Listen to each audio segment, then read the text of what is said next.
Muy buenos días. Muchas gracias por estar con nosotros en el estudio de la lección. Quiero recordarte que durante este nuevo trimestre vamos a estudiar un tema muy interesante y nuevo. En este último trimestre del año estudiaremos viviendo la vida cristiana de la serie Tesoros de la Verdad, parte número 4. Un tema muy interesante que hemos de estar desarrollando. Pero en esta semana que estamos concluyendo, tenemos un tema muy interesante que estamos estudiando, hoy lo estamos concluyendo, que se titula La Iglesia de Dios. Muy bien, y vamos a recordar juntos el texto que estamos aprendiendo de memoria. Leamos allí en la palabra de Dios lo que está escrito en el libro de Juan, capítulo 17, en el verso número 21. Y ahí leemos así: para que todos sean uno, como tú, oh Padre, en mí y yo en ti, que también ellos sean uno en nosotros, para que el mundo crea que tú me enviaste. Con este pensamiento quiero invitarte para que juntos podamos tener una oración. Acompáñame. Padre eterno que está en los cielos, santo y bendito sea su nombre. En esta hora queremos agradecer por permitirnos la vida y la salud. Queremos pedir que su bendición nos pueda acompañar en el estudio de su palabra. Queremos pedir que las cosas que aprendamos también podamos, por la fuerza que Dios nos da, poder vivirlas. Y queremos pedir que sus buenos ángeles y su buen espíritu nos puedan instruir en todas las cosas. Pedimos todo esto en el nombre de Jesús. Amén. Muy bien, pues vamos a continuar con nuestro estudio y ahí leemos así: cuán fervorosamente deben tratar de contestar esta oración en su vida los que profesan seguir a Cristo. Esto es, la unidad de unos con otros, la unidad de la iglesia con Jesús es esencial y es una de las cosas que nosotros deberíamos prestar atención de mantener para contestar esa oración que Jesús hizo. Pero en este día tenemos un apartado que lleva por título Oración por la Unidad. Y nuestra primera pregunta nos dice así: ¿qué problema el cual llevó a la crucifixión se manifestó entre los discípulos y qué nuevo principio introdujo en consecuencia Jesús en la última cena de Pascua? Entonces, ¿cuál fue el problema entre los discípulos se dio que llevó a Jesús a la crucifixión? ¿Y por qué tuvo que Jesús introducir un nuevo principio en la última cena? Vamos a ver cuál es el problema que se generó. Así que vamos a leer en nuestras Biblias este siguiente párrafo que se encuentra allá en el libro de Lucas. Lucas capítulo 22, y allí vamos a leer el verso número 24. Lucas capítulo 22, verso 24, y nos leemos de esta manera. Hubo entre ellos una discusión acerca de quién de ellos sería el mayor. Esto es, ¿quién sería más en el reino de Jesús? Es lo que ellos estaban discutiendo. Esto es, ¿quién sería el más grande? Y este es el problema que se presentó en medio de ellos. Y eso produce, por supuesto, una desunidad. Muy bien, porque ya ves con malos ojos al otro, ya quieres ser tú lo que es alguien más o lo que piensas que otro va a hacer.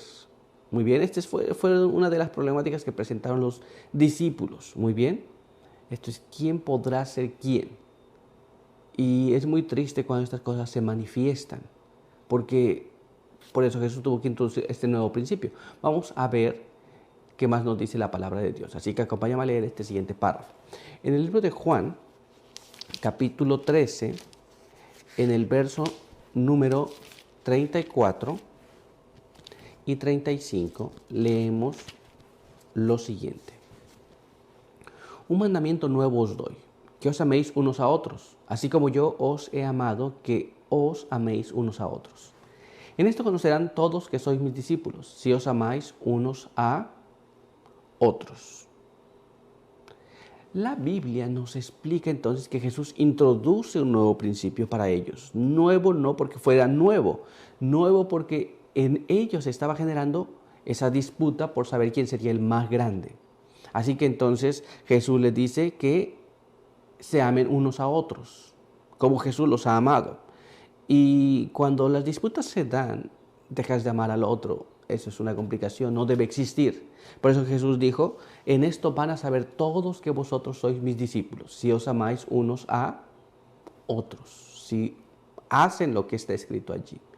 Esto es, cuando manifestamos nuestro propio espíritu contrario al que estamos hablando aquí, bueno, entonces será otra historia. Pero vamos a ver qué más. Vamos a ver lo que dice ahora este siguiente párrafo. Allí en el libro de Juan, capítulo 17, verso número 21. Para que todos sean uno, como tú, oh Padre, en mí y yo en ti, y también ellos sean uno en nosotros, para que el mundo crea que tú me enviaste. El asunto interesante de estas cosas es cómo saber que estamos en Jesús. Bueno, para que todos vengamos a ser uno. Puedo tener un punto de vista diferente, puedo ser diferente. Y sin embargo, en Cristo Jesús somos uno. ¿Para qué? Para que el mundo crea que Jesús fue enviado por Dios. Ahora, resulta interesante saber que cuando estas cosas no se dan y se hacen evidentes, entonces el mundo ve al cristianismo, a Jesús, como algo que no es sustentable. Pero ¿en quién se manifiesta? En los discípulos de Jesús. Muy bien, pero vamos a continuar y vamos a ver ahora lo que nos dice nuestra siguiente pregunta. Veamos aquí. ¿Cómo puede ser alcanzada la armonía? Esto es, recuerda que los discípulos tenían su discusión entre ellos, quién sería el mayor. ¿Cómo puede ser alcanzada la armonía? Vamos a tratar de entender esto. Y vamos a hacerlo en la palabra de Dios. Así que acompáñame a leer este siguiente párrafo que se encuentra en el libro de Juan, capítulo 17, en el verso número 23. Miren lo que va a decir allí. Y yo en ellos y tú en mí, que lleguen a ser perfectamente unidos para que el mundo conozca que tú me enviaste y que los amaste a ellos, así como me amaste a mí. Esto es, la palabra de Dios lo dice, yo en ellos y tú en mí, para que lleguen a ser perfectamente unidos. Esta es la palabra clave. Esto es, si Jesús no está en ti o no está en mí, no vamos a alcanzar esa unidad. Pero si Jesús está en nosotros, vamos a tener unidad porque vamos a tener el mismo espíritu, la misma forma, vamos a querer hacer lo mismo. Cuando tenemos intereses personales, entonces no es posible. Nos damos cuenta. Pero la armonía se logra solamente en aquellos donde Jesús habita en ellos. Pero vamos a ver qué más. Así que vamos a leer este siguiente párrafo y vamos a ver lo que nos dice. Este se encuentra allá en el libro de Isaías, capítulo 52, en el verso número 8. Voz de tus centinelas alzan la voz. Juntos, note cómo dice aquí, juntos dan voces de júbilo. Cuando el Eterno vuelva a Sión, lo verán con sus mismos ojos. Esto es, los centinelas no darán una voz discordante uno de otro. Todos darán la misma voz. Muy bien, eso es lo que la palabra de Dios nos dice, ¿no?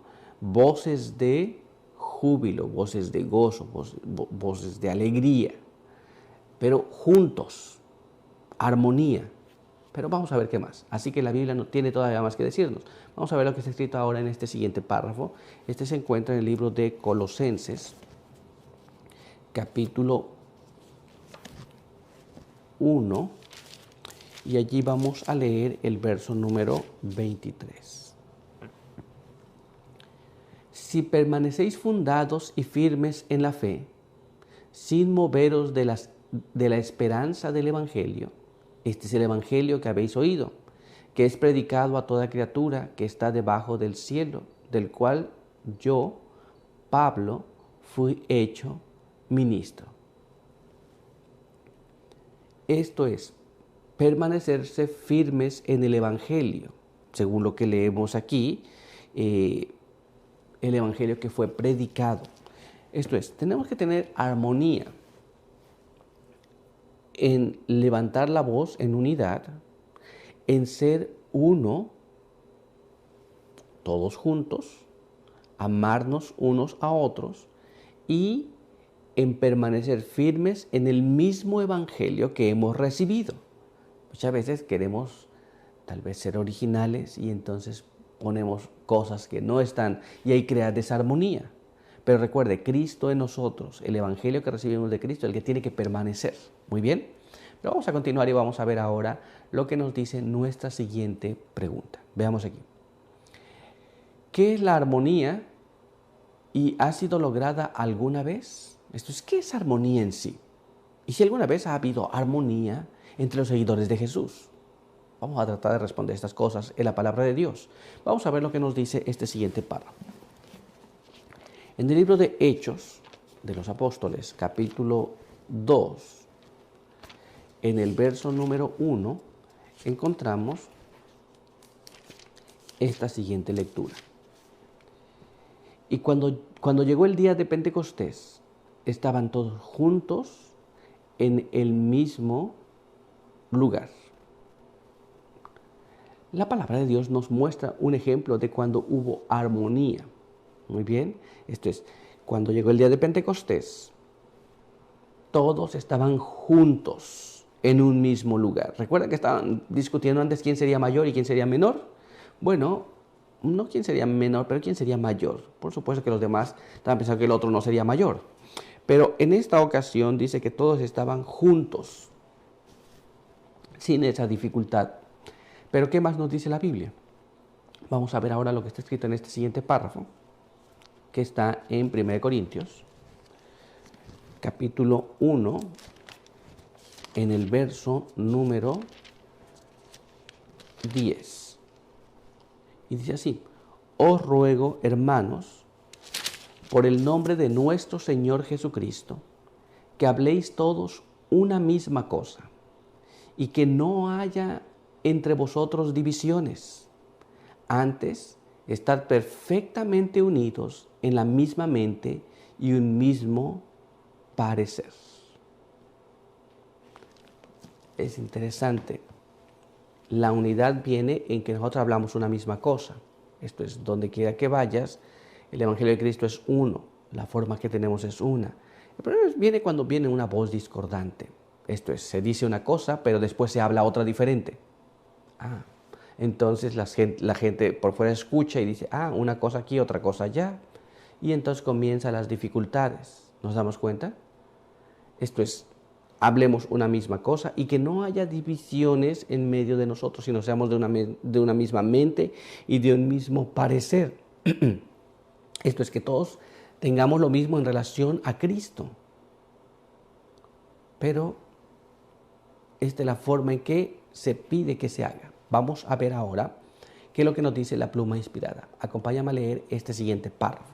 Se encuentra allá en el libro en el material que se llama Los materiales del N. White de 1888, en la página 1698, y nos dice así: muchas de las cosas que se refieren a las formas externas no están todas definidas en las Escrituras, sino que se dejan sin establecer, y a menudo se ha insistido demasiado en las preferencias personales sobre estos asuntos.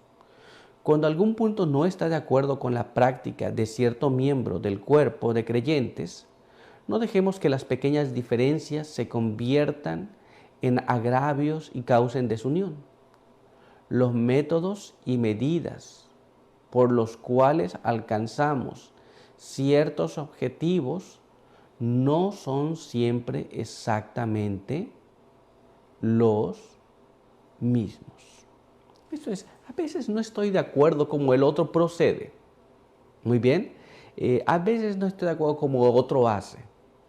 Si no hace como yo, pienso que está mal y creamos discrepancias, dificultades, lo escalamos tan grande que terminamos mostrando una parte de nuestro carácter, de nuestra vida y mostrando hacia afuera cosas que no están correctas.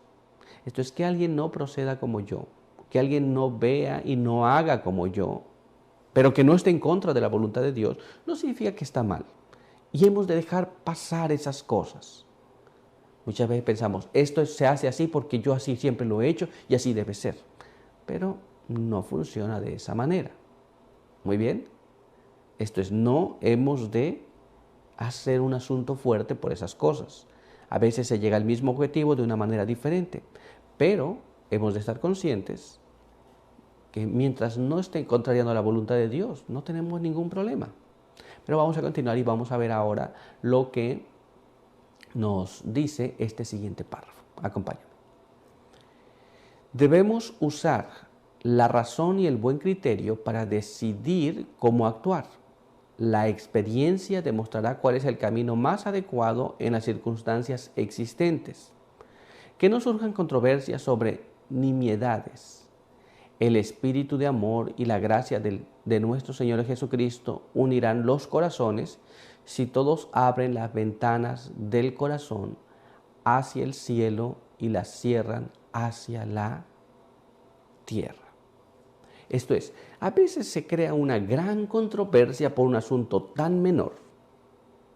No debe ser así, debe ser diferente. Esto es, debemos nosotros estar conscientes de que pequeñas cosas que no están definidas en la palabra de Dios no son para crear controversias, sino hemos de dejar esas cosas porque esas cosas no nos van a ayudar, pero sí van a mostrar lo malo en nosotros, queriendo imponer tal vez a otro nuestra forma, nuestro método, nuestro punto de vista, el cual no está definido por la palabra de Dios. ¿Nos damos cuenta? Estas son cosas pequeñas que debemos de evitar para que todos seamos uno. Pues vamos a continuar con este estudio y hoy tenemos un apartado que lleva por título los que siguen tras él. Y vamos a ver nuestra primera pregunta. ¿Qué problema fue predicho en la nueva iglesia? Esto es, ya vemos que había dificultades, ya vemos que se solucionaron, pero ¿cuál fue el problema que iba a ocurrir con la nueva iglesia? Vamos a ver lo que la palabra de Dios nos instruye. Leamos aquí.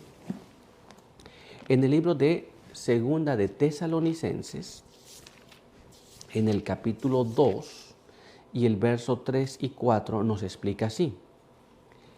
Nadie os engañe en ninguna manera, porque ese día no vendrá sin que antes venga la apostasía y se manifieste el hombre de pecado, el hijo de perdición, que se opondrá y exaltará contra todo lo que se llama Dios o que se adora, hasta sentarse en el templo de Dios como Dios, haciéndose pasar por Dios. La Biblia nos instruye que se le advirtió a la iglesia que la apostasía vendría y que cuando viniese se iba a manifestar lo que se conoce como el hijo de perdición, que se opone contra Dios, se sienta en el templo de Dios, se hace pasar como si fuera Dios. Fue advertida la iglesia de la apostasía, el apartamiento de la verdad. Muy bien, ahora vamos a ver qué es lo que nos dice nuestra siguiente pregunta. Veamos aquí. ¿Cuál es la mejor manera de identificar a los verdaderos maestros? Esto es, si viene una apostasía es por un apartamiento de la verdad. Y si el apartamiento de la verdad viene por enseñanza, esto es, alguien le enseña a alguien. Entonces hay maestros que están enseñando. ¿Cómo identificar a los verdaderos maestros de los que no son verdaderos? Vamos a dejar que la Biblia nos responda a este asunto. Y para ello vamos a ir al libro de Juan, capítulo 10, en el verso número 27 al verso número 29. Y dice de esta manera: mis ovejas oyen mi voz, Yo las conozco y me siguen. Yo les doy vida eterna y jamás perecerán, ni nadie las arrebatará de mi mano. Mi Padre que me las dio es mayor que todos. Nadie las puede arrebatar de la mano de mi Padre. La Biblia dice que las ovejas de Jesús, los seguidores de Jesús, oyen su voz, reconocen su voz y le siguen. Esto es, a veces puede venir maestros que enseñan cosas diferentes a lo que Jesús enseñó y ya no suena la voz de Jesús, entonces no le puedes reconocer. ¿Estamos entendiendo cómo es? Pues vamos a ver qué es lo que nos dice y qué es lo que nos aclara la pluma inspirada. Y para ello vamos a leer lo que está escrito en este siguiente párrafo. Este se encuentra allá en el Desierto de todas las Gentes, en la página 446, y nos dice así: los pastores orientales no arrean sus ovejas, no se valen de la fuerza o del miedo, sino que van delante y las llaman. Ellas conocen su voz y obedecen el llamado. Así hace con sus ovejas el Salvador y Pastor. Por el profeta, Jesús declara: con amor eterno te he amado, por tanto te soporté con misericordia. Él no obliga a nadie a seguirle. Con cuerdas humanas los traje, dice, con cuerdas de amor. Esto es, un verdadero maestro nunca va a obligar a hacer ciertas cosas o a aceptar ciertas cosas, sino va a cuidar. Siempre va a estar cuidando. Pero, ¿qué más nos dice la pluma inspirada? Vamos a ver ahora lo que está escrito en este siguiente párrafo. Acompáñame. Fe y Obras, en la página 88, nos dice así: cuando surgen errores y son enseñados como verdad bíblica, los que están conectados con Cristo no confiarán en lo que dice el ministro, sino que, como los nobles bereanos, escudriñarán cada día las Escrituras para ver si estas cosas son así. Al descubrir cuál es la palabra del Señor, se pondrán de parte de la verdad. Oirán la voz del verdadero pastor que dice: este es el camino, andad en él. De esa manera serán instruidos para hacer de la Biblia su consejero y no oirán ni seguirán la voz de un extraño. Esto es, cuando vienen estos errores, no van a decir: vamos a preguntarle al hermano que más sabe, o al pastor, o al ministro, o al instructor bíblico. Nada de esto. Irán a su propia Biblia, verán lo que está allí, contrastarán con lo que se les está diciendo y descubrirán si es verdad o no es verdad, si hablan conforme a la verdad que Jesús enseña o no. ¿Nos damos cuenta? Pero nunca se obligará a nadie a hacer o a proceder de una manera que no es correcta. Es una cosa muy interesante. Los que no son maestros verdaderos van a tratar de coaccionar, van a tratar de hacer que tú hagas aquello que no es correcto y que no está fundado en la palabra de Dios. ¿Nos damos cuenta? Pero vamos a continuar y vamos a ver ahora lo que nos dice nuestra siguiente pregunta. Veamos aquí. ¿Qué llamado se hace a los verdaderos creyentes en todas partes y por qué deciden separarse de aquellos a quienes han amado por tanto tiempo? A veces se da la situación donde los creyentes verdaderos tienen que separarse de aquellos con quienes han convivido por mucho tiempo. ¿Pero por qué? ¿Cuál es el llamado que se hace? Vamos a ir a la palabra de Dios para entender esto. Leamos lo que está escrito en el libro de Juan, capítulo 10, en el verso número 16. También tengo otras ovejas que no son de este redil. A esas también tengo que traer. Ellas también oirán mi voz y habrá un rebaño y un pastor. Entonces, hay otros más que no están aquí en medio de nosotros, pero también conviene ir por ellos. También son ovejas, pero están en otro redil diferente. ¿Nos damos cuenta? Ahora, ¿cuál es el llamado? Vamos a ver lo que la Biblia nos dice. Vamos a leer este siguiente párrafo que se encuentra en el libro de Apocalipsis, capítulo 18, y allí vamos a leer el verso número 4. Y oí otra voz del cielo que decía: salid de ella, pueblo mío, para que no participéis de sus pecados ni recibáis de sus plagas. Puede que a veces nos encontremos también en otro redil. A veces hay que ir a buscar que esté en otro redil, pero a veces puedo yo estar en otro redil.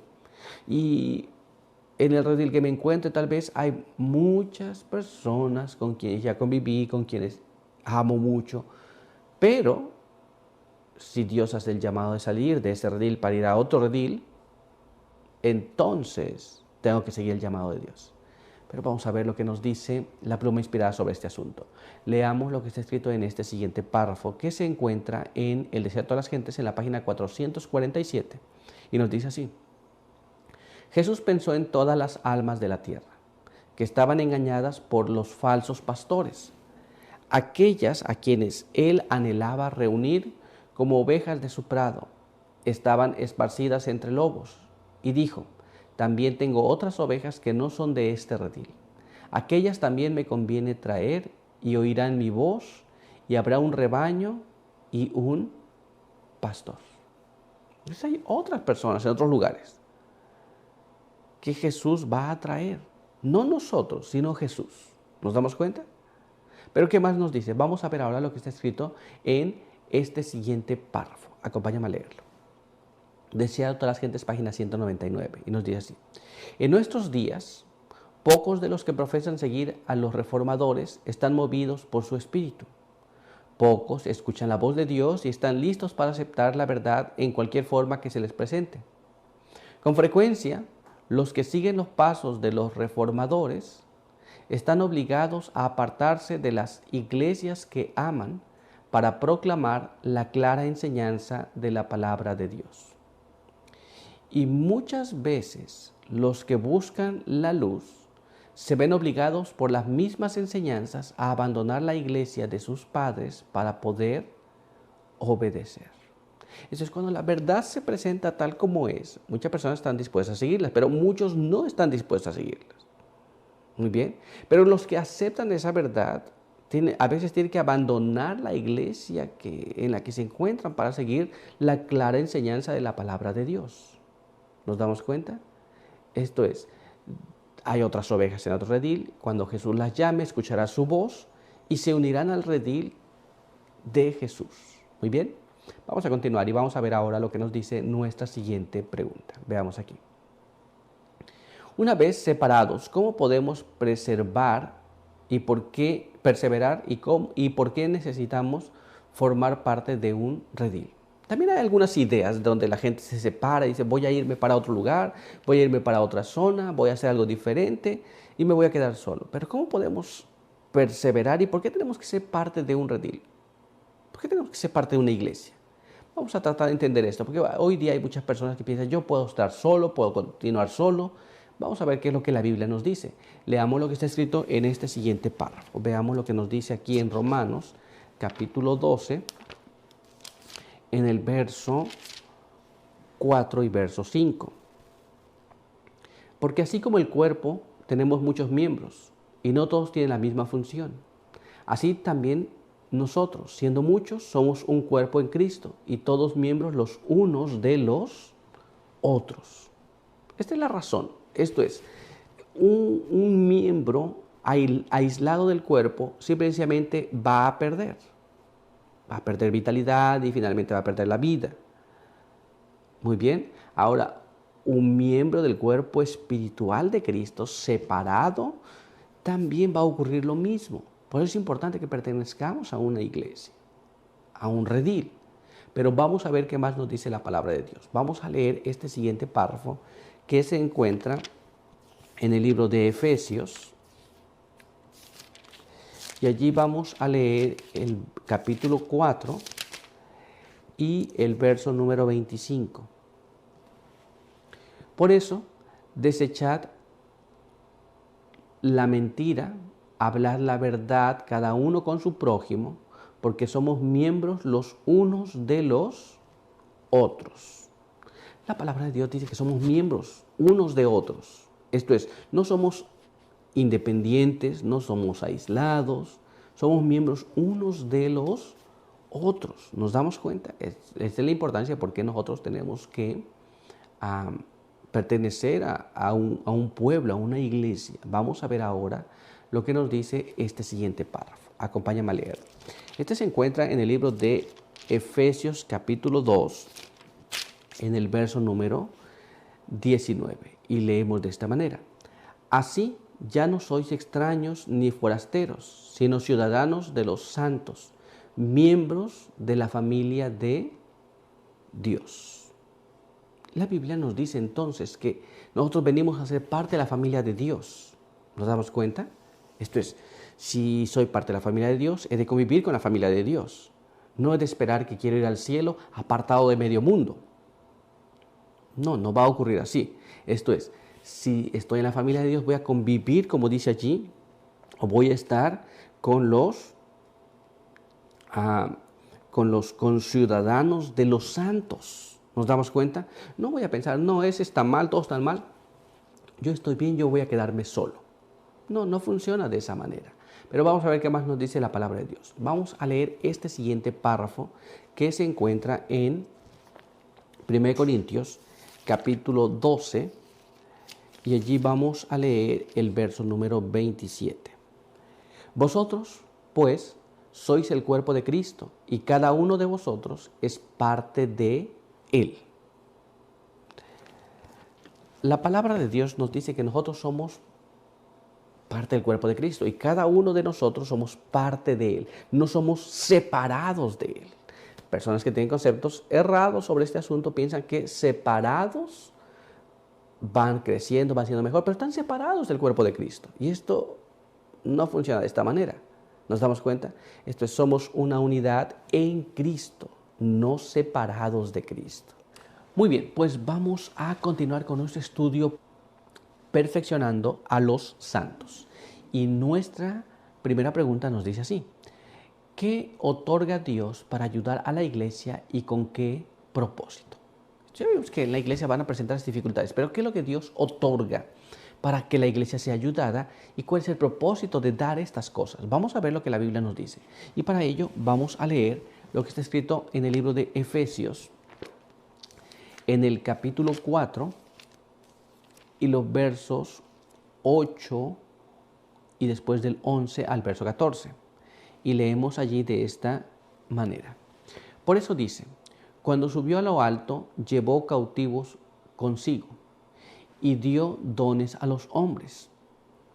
Él mismo dio a unos el ser apóstoles, a otros profetas, a otros evangelistas y a otros pastores y maestros, a fin de perfeccionar a los santos para desempeñar su ministerio, para la edificación del cuerpo de Cristo, hasta que todos lleguemos a la unidad de la fe y del conocimiento del Hijo de Dios, a un estado perfecto, a la madurez de la plenitud de Cristo, para que ya no seamos niños fluctuantes, llevados por cualquier viento de doctrina, por estratagema de hombres que para engañar emplean con astucia los artificios del error. La Biblia dice entonces que Dios subió a lo alto y después dio dones. Y la Biblia nos dice que allí después también a uno les dio apóstoles, les dio ser apóstoles, profetas, evangelistas, pastores, maestros, para que se perfeccione a los santos en la obra de su ministerio, para que el cuerpo de Cristo sea edificado y para que no seamos como niños fluctuantes llevados por vientos de doctrinas. Nos damos cuenta, esto es, Dios dio a la iglesia diferentes dones para que la iglesia sea edificada. Muy bien, pero ¿qué más nos dice la palabra de Dios? Vamos a ver ahora lo que está escrito en este siguiente párrafo, que se encuentra en el libro de 1 Corintios, capítulo 12, y allí vamos a ver el verso 18. Y nos dice así: Dios ha colocado a cada miembro en el cuerpo como Él quiso. Esto es, la palabra de Dios nos dice que no es lo que yo quiera o como yo pienso, sino Dios coloca a cada miembro en la iglesia. Esto es, Dios pone a cada uno según ve la necesidad de la zona, la necesidad del lugar donde está su iglesia, y coloca un don allí. Esto es, a cada persona trae un don. Y cada persona que viene a la iglesia trae consigo su propio don. Muy bien, que Dios le ha otorgado, por supuesto. Pero vamos a ver cómo nos dice esto la pluma inspirada. Vamos a leer este siguiente párrafo que se encuentra allá en Testimonios para la Iglesia, tomo 5, en la página 219 y página 220. Y nos dice así: al mandar a sus ministros, nuestro Salvador dio dones a los hombres, porque por su medio Él comunica al mundo las palabras de vida eterna.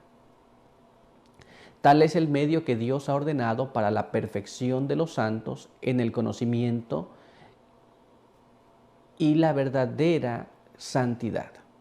La obra de los siervos de Cristo no consiste simplemente en predicar la verdad, sino también han de velar por las almas, como quienes han de dar cuenta a Dios.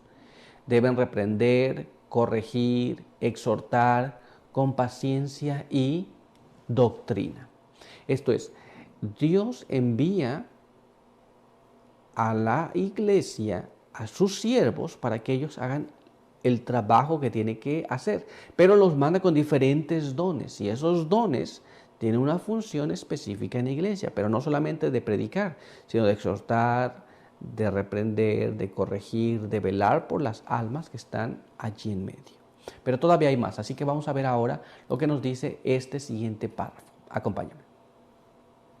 Mismo material, Testimonios para la Iglesia, tomo 5, página 219, página 220.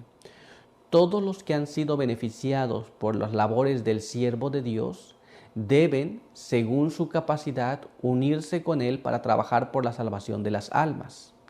Tal es la obra de todos los verdaderos creyentes. Tanto los ministros como el pueblo deben tener siempre presente ese gran objeto, tratando cada uno de ocupar su puesto debido en la iglesia, trabajando todos juntos en orden, armonía y amor.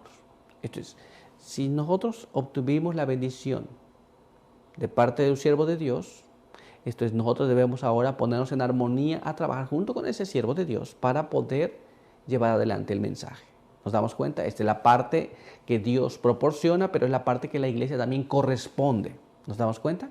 Pero vamos a continuar y vamos a ver ahora lo que nos dice nuestra siguiente pregunta. Acompáñame. ¿Cuál es el propósito de los diversos dones en la iglesia? La iglesia tiene muchos dones que Dios le otorga, pero ¿cuál es el propósito de estos dones? Vamos a ver lo que la palabra de Dios nos dice. Así que vamos a leer este siguiente párrafo que se encuentra en el libro de Mateo, capítulo 20, y allí vamos a leer el verso 25 al verso 28. Entonces Jesús los llamó y les dijo: vosotros sabéis que los gobernantes de los gentiles se enseñorean de ellos, y los que son grandes ejercen autoridad sobre ellos. Pero entre vosotros no será así. Al contrario, el que desee ser grande entre vosotros debe ser vuestro servidor, y el que quiera ser el primero entre vosotros deberá ser vuestro siervo.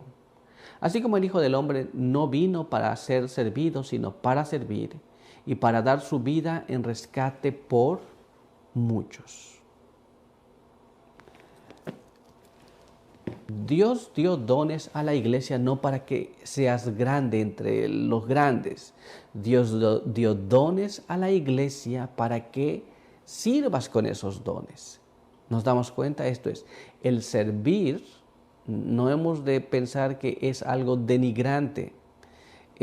Dios te otorgó un don para que lo pongas en acción en servicio a los demás. ¿Nos damos cuenta? Pero vamos a ver lo que nos dice la pluma inspirada, y para ello vamos a leer este siguiente párrafo. Acompaña. Consejos para los maestros, en la página 298 nos explica así: Dios otorga sus dones según le agrada. Concede un don a una persona y otro don a otra. pero todos son para beneficio de todo el cuerpo. Está de acuerdo con el designio de Dios que unos sirvan en un ramo de trabajo y otros en otros ramos, sirviendo todos bajo el mismo espíritu. El reconocimiento de este plan será una salvaguardia contra la emulación, el orgullo, la envidia o el desprecio recíproco. Fortalecerá la unidad y el amor mutuo. Nos damos cuenta, esto es, Dios dio dones y esos dones tienen como objetivo de que complementen todo para el servicio del maestro en la iglesia. ¿Nos damos cuenta? Esto es, uno sirve de una forma, otro sirve de otra forma, pero todos necesitamos el don que Dios le dio a alguien más. ¿Nos damos cuenta? Pero vamos a continuar y vamos a ver qué es lo que nos dice ahora este siguiente párrafo. Acompáñame. Testimonios para la Iglesia, tomo 6, página 294, nos dice así. Todo hijo de Dios debe tener un criterio santificado para considerar la causa en su conjunto y la relación de cada parte con las demás, para que ninguna se perjudique. El campo es vasto y hay gran obra de reforma que ejecutar, no en uno o dos ramos, sino en todos. El trabajo médico misionero es parte de esta obra de reforma, pero nunca debería convertirse en la causa de separación de su campo de labor a los obreros del ministerio. Muy bien, esto es, nunca se debe separar una cosa de la otra. Esto es, hay una cosa importante que hacer, cada cosa es importante porque Dios la ha puesto allí, pero nunca hemos de quitar a uno para cubrir otro. No está correcto. ¿Nos damos cuenta? Vamos a ver qué más nos sigue diciendo porque hay más instrucciones que tenemos que saber. Vamos a ver ahora lo que está escrito en este siguiente párrafo. Acompáñenme. Testimonios para la Iglesia, tomo 6, página 294. La educación de los estudiantes de medicina no es completa si no se preparan para trabajar en conexión con la Iglesia y el ministerio. Y la utilidad de los que se están preparando para el ministerio sería mucho mayor si recibieran instrucción acerca del extenso e importante tema de la salud.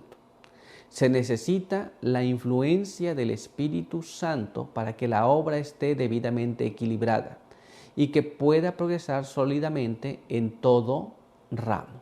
Esto es, no hemos de separar las cosas, hemos de crear esa unidad, pero esa unidad viene en relación a tener los diversos dones que Dios ha puesto en la iglesia. Este es un ministro que entiende el ramo de la salud, estará muy complementado. Alguien que comprenda el ramo de la salud, que trabaje en conexión con los ministros, con los pastores, con los obreros, estará muy bien complementado. No hemos de tener celo uno del otro, sino hemos de complementar lo que se hace. Muy bien. Pero por hoy nuestro estudio ha concluido. Ahora sabemos por qué Dios dio dones, para qué sirven y cómo deben ser empleados. Muy bien, pues vamos a continuar y vamos a ir al apartado edificando el cuerpo. Y nuestra primera pregunta nos dice así: ¿qué carácter tendrán los redimidos y qué es necesario para desarrollar ese carácter? Esto es, ¿cuál es el carácter que los redimidos van a tener? ¿Y qué se necesita para tener ese carácter? Vamos a dejar que la palabra de Dios nos explique estas cosas. Así que vamos a ver lo que está escrito en este siguiente párrafo de la palabra de Dios. Este se encuentra en 1 de Juan, capítulo 3, verso 2 y verso 3. Y nos dice así: Amados, ahora ya somos hijos de Dios. Y aunque no se ve aún lo que hemos de ser, sabemos que cuando Cristo aparezca seremos semejantes a Él, porque lo veremos como es Él. Todo el que tiene esta esperanza en Él se purifica así como Él es puro. Esto es, en este momento todavía no se sabe, no sabemos o no se ha manifestado lo que hemos de ser. Muy bien. Pero cuando Jesús venga, sabemos que seremos semejantes a Él. Muy bien, pero para ser semejantes a Él tenemos que purificarnos. Muy bien, así como Él es puro. ¿Nos damos cuenta? ¿Qué más nos dice la palabra de Dios? Vamos a ver ahora lo que nos dice en este siguiente párrafo que se encuentra en el libro de Juan, capítulo 17, en el verso número 3. Y esta es la vida eterna, que te conozcan a ti, el único Dios verdadero, y a Jesucristo a quien tú has enviado. La Biblia nos dice entonces que la vida eterna se encuentra en aquellos que conocen a Jesucristo, a quien Dios ha enviado, y que conozcas al único Dios verdadero. Pero vamos a ver cómo nos explica esto el Espíritu de Profecía. Vamos a leer este siguiente párrafo que se encuentra allá en los Hechos de los Apóstoles, en la página 447, y nos dice así: la verdadera santificación es consecuencia del desarrollo del principio del amor. Dios es amor, y el que vive en amor vive en Dios y Dios en él. La vida de aquel en cuyo corazón habita Cristo revelará una piedad práctica. El carácter será purificado, elevado, ennoblecido y glorificado. Una doctrina pura acompañará a las obras de justicia y los preceptos celestiales en las costumbres santas. Esto es, no apenas se profesará, sino que se vivirá conforme a esto. Se tendrán unas costumbres correctas, no cosas que están fuera de lugar respecto a estas cosas. La verdadera santificación se manifestará en las cosas que las personas hacen. Pero todavía hay más, y vamos a ver ahora lo que nos dice este siguiente párrafo. Acompáñame. Cristo es el sistema completo de la verdad. Esto es, Cristo es todo. Todo se deriva a partir de Jesús. Nos damos cuenta, pero vamos a ver qué más. Vamos a ver ahora lo que está escrito en este siguiente párrafo. Acompáñame.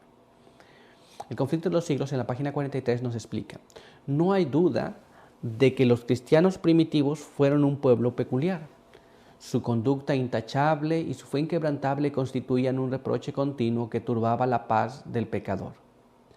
Aunque pocos en número, escasos de bienes, sin posición ni títulos honoríficos, aterrorizaban a los obradores de maldad donde quiera que fueran conocidos, su carácter y sus doctrinas. Nos damos cuenta de esto: pocos en número, sin títulos, sin muchos bienes, pero su fe inquebrantable y sus principios correctos y certeros aterrorizaban a los que hacían mal. Sabía que estos eran santificados por Dios. ¿Nos damos cuenta? Entonces es muy importante tener estas características y saber cómo se van a lograr. Ahora lo sabemos, ¿cierto? Pues vamos a continuar y vamos a ver ahora lo que nos dice nuestra siguiente pregunta. Acompáñame. ¿Cuán importante es preservar las doctrinas puras en esta iglesia como parte esencial de la formación del carácter? ¿Por qué es importante preservar las doctrinas y no introducir doctrinas nuevas o doctrinas falsas o doctrinas cerradas? ¿Y por qué es importante para la formación del carácter de los creyentes en la iglesia? Vamos a ver lo que la palabra de Dios nos dice. Vamos a ver esa importancia. Leamos aquí en Judas, en el verso número 3, y veamos allí. Mira lo que dice.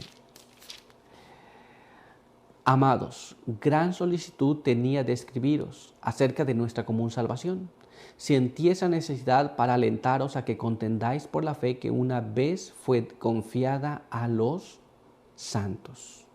Esto es, hemos de mantener las doctrinas que una vez fueron entregadas a los santos. No hemos de alterarlas, no hemos de querer innovar y traer algo nuevo. No hemos de mantener el asunto tal como fue entregado a los santos. Muy bien, ¿qué significa esto? Vamos a ver lo que nos dice la pluma inspirada sobre este asunto. Y para ello, acompáñame a leer este siguiente párrafo. Se encuentra en The Signs of the Time, en el que fue escrito el 27 de marzo de 1884. Los apóstoles y sus colaboradores en la iglesia cristiana primitiva se vieron constantemente obligados a enfrentar a las herejías que eran introducidas por falsos maestros en el mismo seno de la iglesia.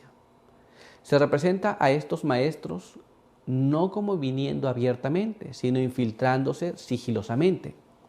Con el movimiento deslizante de una serpiente, seguían sus propios caminos perniciosos, pero no estaban satisfechos sin arrastrar a otros con ellos. Muy bien, entonces la importancia de mantener las doctrinas, ¿por qué? Porque la iglesia siempre tuvo que ver o siempre tuvo que lidiar o tuvo que tener dificultades con las doctrinas cerradas. Pero si alguien quiere creer una doctrina errada, está en su libertad. El problema no es ese, el problema es que las personas desean siempre llevarse a otros tantos y ahí genera la dificultad. ¿Nos damos cuenta? Esto es, pareciera que si alguien cree de una manera, tiene que llevarse a muchos más sobre ellos. Entonces la iglesia tiene que lidiar con esas cosas. Pero vamos a ver qué más nos dice. Vamos a ver ahora lo que está escrito en este siguiente párrafo. Mira cómo está escrito aquí. No tenían una cadena de verdades conectadas, sino que enseñaban una mezcolanza inconexa de ideas, apoyadas por un pasaje de las Escrituras aquí y otro allá. Estas escrituras incoherentes se entrelazaban en un tejido de falsedad que llamaban la atención y engañaban a los que, escudriñando las escrituras por sí mismos, no se habían afirmado en la verdad para aquel tiempo. Nos damos cuenta cómo funcionaba y no ha cambiado en la actualidad, funciona de la misma manera. Esto es, cómo funcionaba en aquel entonces, cómo funciona ahora, es exactamente igual. Esto es, no es un asunto directo y claro, sino es un montón de ideas entrelazadas con un texto aquí, otro texto allá, y entonces las personas piensan, ah, mira, es una idea nueva. ¿Nos damos cuenta? Y bueno, aquellos que no están firmes en la palabra de Dios terminan cayendo en esos engaños. Pero ¿qué más nos sigue diciendo? Vamos a ver ahora lo que está escrito en este siguiente párrafo. Mira cómo dice. Mismo material de Signs of the Times, escrito el 29 de enero de 1885. Los errores que se introdujeron en la iglesia primitiva y amenazaron su prosperidad nunca se han extinguido. Estos continúan en la fecha actual. Están particularmente activos en la actualidad, constituyendo uno de los peligros de los últimos días. Y Dios requiere que nos mantengamos firmes en la verdad, como lo hizo Juan en su tiempo, con el amor a la verdad encendido en nuestros corazones. Contendamos ardientemente por la fe que ha sido una vez dada a los santos. Esto es, el error, el mal, las doctrinas erradas todavía están activas. Todavía tenemos que hacer frente a estas cosas. No han desaparecido. ¿Nos damos cuenta?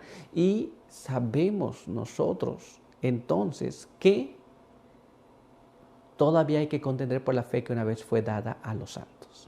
Muy bien, pues vamos a continuar con nuestro estudio, el cuerpo de Cristo. Y nuestra primera pregunta nos dice así: ¿cuál es el cuerpo de Cristo? Muy bien, pareciera una pregunta muy simple, pero vamos a ver lo que la Biblia nos revela sobre este asunto. ¿Cuál es el cuerpo de Cristo? Veamos lo que está escrito en la palabra de Dios. Leamos lo que nos dice en el libro de Colosenses capítulo 1, verso 18.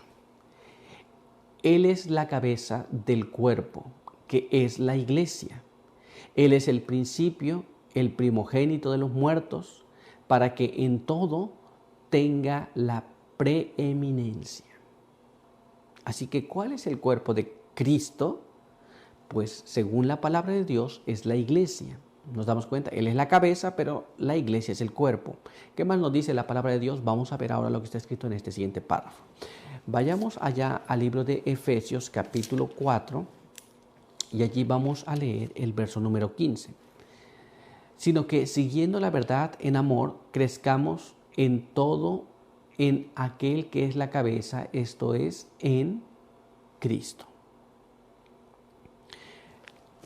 La Biblia nos dice que la cabeza es Cristo y la iglesia, los miembros, vienen a constituir el cuerpo de Cristo. ¿Estamos claros entonces qué es el cuerpo de Cristo? Vamos a ver lo que nos dice también la pluma inspirada. Y para ello vamos a leer este siguiente párrafo que se encuentra en Bosquejos de la vida de Pablo en la página 31 y nos dice así: el Redentor del mundo no sanciona la experiencia y el ejercicio en cuestiones religiosas independientemente de su iglesia organizada y reconocida.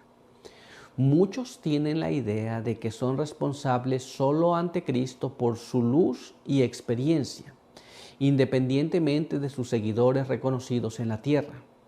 Pero en la historia de la conversión de Saulo se nos dan importantes principios que debemos tener siempre presentes. Fue llevado directamente a la presencia de Cristo. Entonces, muchas personas piensan que puede actuar independientemente. De hecho, actúan independientemente del cuerpo de Cristo, pero no hay tal cosa. Pablo, cuando fue convertido, Dios le habló directamente a él, pero él no actuó solo por decir, como Dios me habló a mí, yo puedo actuar. No, él fue llevado a la iglesia, fue llevado a la presencia de Cristo a través de la iglesia. Pero ¿qué más nos dice la pluma inspirada?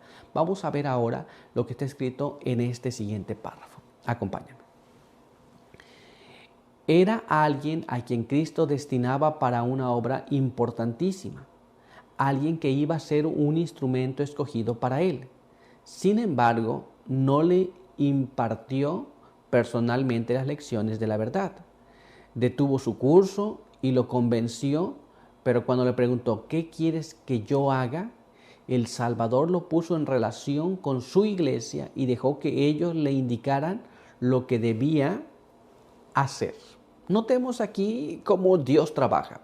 Esto es, aunque Pablo podía haber sido instruido por Jesús, no fue de esta manera. Esto es, la iglesia tuvo que instruirle.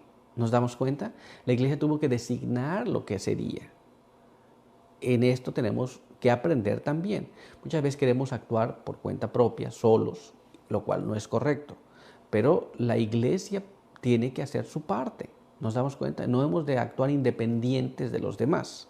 Pero vamos a ver qué más nos dice. Vamos a ver ahora lo que está escrito en esta siguiente pregunta. Veamos aquí. ¿Cuántos cuerpos tiene Cristo y por qué hay a veces muchos otros que le profesan lealtad? Esto es, ¿será que una sola cabeza puede tener muchos cuerpos? Y aunque otros profesen lealtad, ¿cómo es que funciona esto? Vamos a ver qué es lo que nos dice, porque ¿puede Jesús tener muchas iglesias? Vamos a ver lo que nos dice la palabra de Dios. Leamos lo que está escrito en este siguiente párrafo, en el libro de Efesios, capítulo 4, en el verso número 4. Hay un solo cuerpo y un solo espíritu, como también fuisteis llamados a una misma esperanza de vuestra vocación. No hay muchos cuerpos, hay solamente uno. ¿Nos damos cuenta? O estoy en el cuerpo o no lo estoy, pero no hay muchos cuerpos. Pero vamos a ver qué más nos dice la palabra de Dios. Así que vamos a ver lo que está escrito en este siguiente párrafo que se encuentra en el libro de Isaías, capítulo 4, en el verso número 1. En aquel tiempo 7 mujeres se echarán manos de un hombre y le dirán, nosotras comeremos de nuestro pan y nos vestiremos de nuestra ropa. Permítenos solo llevar tu nombre, quita nuestro oprobio. No hay muchos cuerpos, no hay diferentes iglesias, sino solamente hay una iglesia que pertenece a Cristo. ¿Nos damos cuenta? No existe lo otro. Pero vamos a ver qué es lo que nos dice la pluma inspirada. Vamos a leer en este siguiente párrafo que es lo que nos dice. Se encuentra en el libro de la educación en la página 268 y nos dice así. Otra obligación considerada ligeramente con demasiada frecuencia es la que tiene que ver con su relación con la iglesia. Muy bien. Mi relación con la iglesia, yo pienso diferente, hago diferente. Llevo el nombre, muchas personas quieren llevar el nombre, pero no quieren tener relación con la iglesia. Porque ha visto diferentes cosas y no quiere tener relación con la iglesia. Está fuera de lugar todo eso. ¿Nos damos cuenta? Pero todavía hay más. Vamos a ver ahora lo que nos dice este siguiente párrafo. Acompáñame. La educación, página 268. La relación con Cristo entraña la relación con su iglesia. Esto es el decir que tengo una relación con Jesús, que estoy afirmado en Jesús, que estoy en Jesús, y entraña que tengo que estar en la iglesia, porque yo soy parte del cuerpo de Cristo. ¿Nos damos cuenta? ¿Estamos claros aquí? Pues vamos a continuar entonces y vamos a ver ahora lo que nos dice nuestra siguiente pregunta. ¿Por qué somos colocados en cierta posición en la iglesia? ¿Cuál es la razón por la que estamos en cierta posición? Vamos a ver qué es lo que nos dice la palabra de Dios.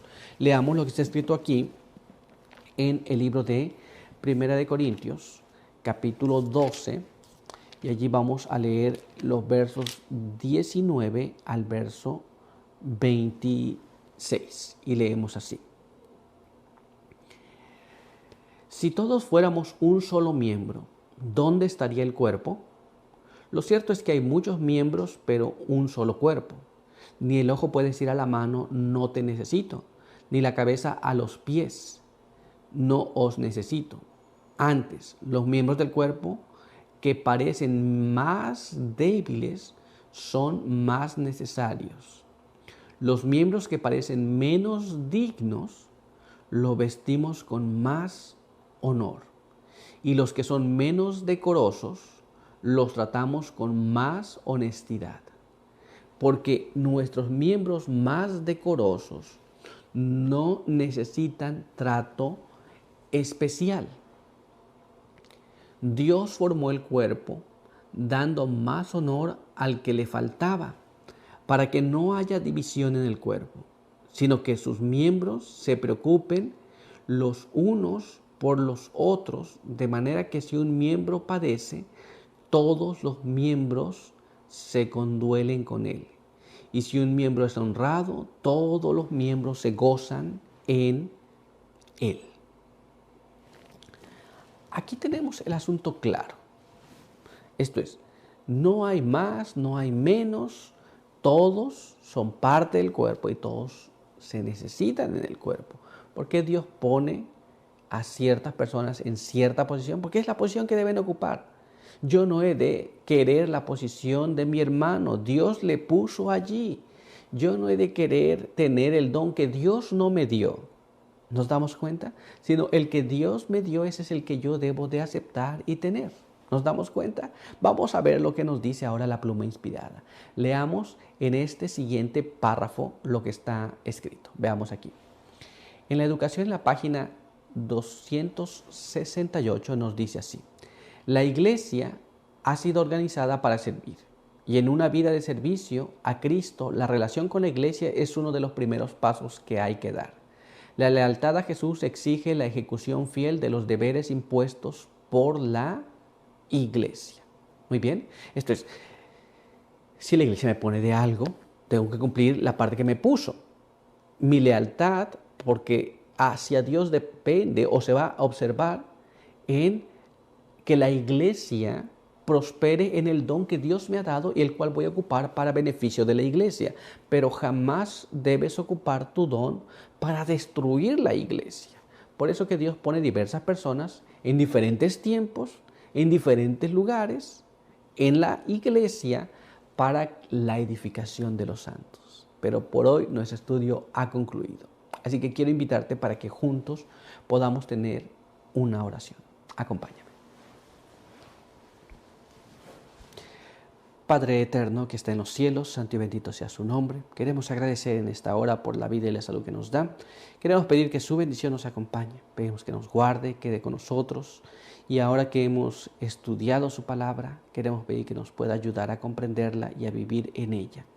Permita que los dones que Dios nos ha dado puedan ser usados para el servicio de su causa en esta tierra y que juntos podamos ser edificados en Cristo Jesús. Guárdenos ahora, bendiga a aquellos que nos ven y nos escuchan. En el nombre de Jesús. Amén. Muy bien, pues muchas gracias por estar con nosotros. Recuerda que estamos comenzando este nuevo trimestre, pero quiero invitarte para que si no te has suscrito a nuestro canal, te inscribas y pues compartas y también continúes orando por nosotros. Estamos en la última etapa de este año, estamos en los últimos 3 meses y pues el tiempo es corto, pero el mensaje tiene que ser dado. Así que no te olvides de compartir, ora por nosotros, vamos a seguir orando por ti. Y sobre todo, vamos a continuar estudiando la palabra del Señor. Que Dios te bendiga y nos vemos en la siguiente edición de la lección de Escuela Sabática.